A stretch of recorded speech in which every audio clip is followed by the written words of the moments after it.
شرکت کننده بعدی تایلر.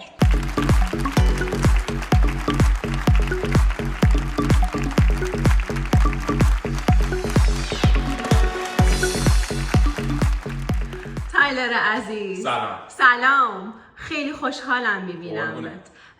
کجا داری میری؟ میرم بازار. میری بازار برای خرید؟ آره.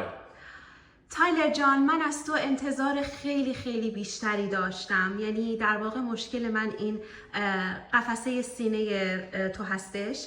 یعنی قفسه سینه مرد رو دیدن زننده ترین چیز ممکنه و 90% جامعه دوست نداره که قفسه سینه شما رو ببینه. به نظرم قشنگه. از من نمیتونی نمره بگیری. ببین، قفسه سینه رو به عنوان طراحی شما بخوای بندازی بیرون، از من نمره نمیگیره.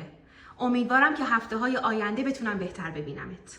من به این استایل شما میتونم 4 بدم. ساعتت خیلی قشنگه، شلوارت خیلی قشنگه. در واقع جوراب رو با صندل نمیتونم بپسندم و امیدوارم که قفسه سینت رو بپوشونی برای استایل های بعدی و دوباره پرقدرت برگردی. حوصله ندارم. درک میکنم ولی این استایلی نیستش که ما بخوایم ببینیم. فکر کنم استایل عالی تر از اینم میتونه بشه. این باید جوری لباس بپوشی که جامعه بپسنده. حتی شو جامعه نمیپسنده.